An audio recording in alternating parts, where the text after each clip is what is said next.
আমেরিকাকে ছাপিয়ে ভারত দ্বিতীয় স্থানে উঠে আসছে অর্থনৈতিক গ্রোথে। ভারত বিশ্বের দ্বিতীয় বৃহত্তম অর্থনৈতিক গ্রোথ ড্রাইভার হিসেবে উঠে আসছে ঠিক চীনের পরেই।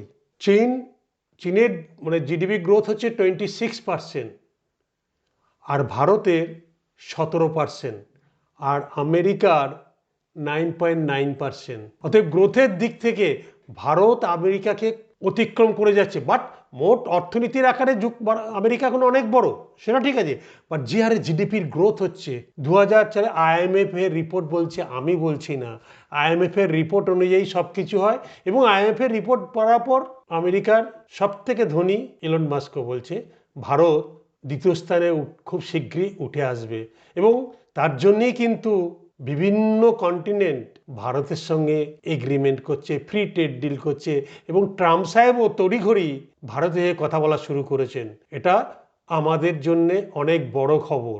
আমেরিকাকে হারিয়ে, কারণ 2025 সালে ভারত কিন্তু জাপানকে হারিয়ে বিশ্বের চতুর্থ বৃহত্তম অর্থনীতি হয়েছে। বাট অর্থনীতিতে আমেরিকা অনেক অনেক উঁচুতে আছে, বাট গ্রোথ আমেরিকার নয়, সেখানে ভারতের 17। তার মানে বুঝা যায় প্রায় ডবল জাম্প দিচ্ছে।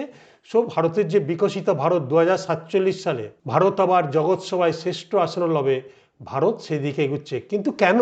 কারণ বাণিজ্য নীতি আর মুদ্রাস্ফীতি, যেটা আমি ইনফ্লেশন নিয়ে বলি, এই দুটো ভারতকে অনেক আগিয়ে রাখছে। তার সঙ্গে আছে ভারতের কি বলুন তো, ইয়াং জেনারেশন, জেনজি আমি বলি না, কামিং 20 ইয়ার্স ভারত এখন গ্রো করবে এবং দ্রুত পৌঁছাবে। কারণ ইয়াং জেনারেশনের স্কিল, আপনারা বলি না, এখন ভারত শুধু সার্ভিস বিক্রি করে। সার্ভিস বিক্রি করে কোন ল্যাঙ্গুয়েজে কথা বলতে হয়? ইংলিশে। সেই জন্য দেখবে ভারতের জেনজিদের ইংলিশের দিকে টেন্ডেন্সি বেশি হয়েছে পড়াশোনা। সেই জন্য রিজনাল ল্যাঙ্গুয়েজের ইংলিশ স্কুলগুলো বন্ধ হয়ে যাচ্ছে। আর জেনজিরা, ভারতের তরুণ কর্মশক্তি বিশ্বের অন্যতম বৃহৎ শক্তিশালী হয়েছে। কারণ ভারত হচ্ছে প্রোডাকশন অ্যান্ড কনজিউমিং, জনসংখ্যার ভিত্তিতে ডেমোগ্রাফিক ডিভিডেন্ড বলে, ভারত এটা পাচ্ছে। কারণ স্কিল না থাকলে সে বেশি দিন কোনো দেশই যেতে পারে না। ভারতের কাজ আছে, সেই জন্যে সরকার এখন কি বলো, ইনফ্রাস্ট্রাকচার, প্রযুক্তি, কর, এসব নিয়োগ, PLI স্কিম, এইসব করার জন্য বিদেশি বিনিয়োগের সুযোগ বাড়ছে। আর সেই জন্য ফরেন কোম্পানি ফরেন কান্ট্রিগুলো আমাদের সঙ্গে চুক্তি করছে।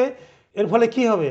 বাজারে লং টার্ম স্থিতিশীল হবে। এবং মিউচুয়াল ফান্ডের কি উপকার হবে যারা ইনভেস্ট করছে লং টার্ম? কারণ এবারের বাজেট হয়েছে লং টার্ম ইনভেস্টারদের জন্য, শর্ট টার্মদের জন্য নয়। যতদিন মার্কেটে থাকবে, যত বেশি দিন, তত বেশি দিন হবে, শর্ট টার্মে কোনো জায়গা নেই।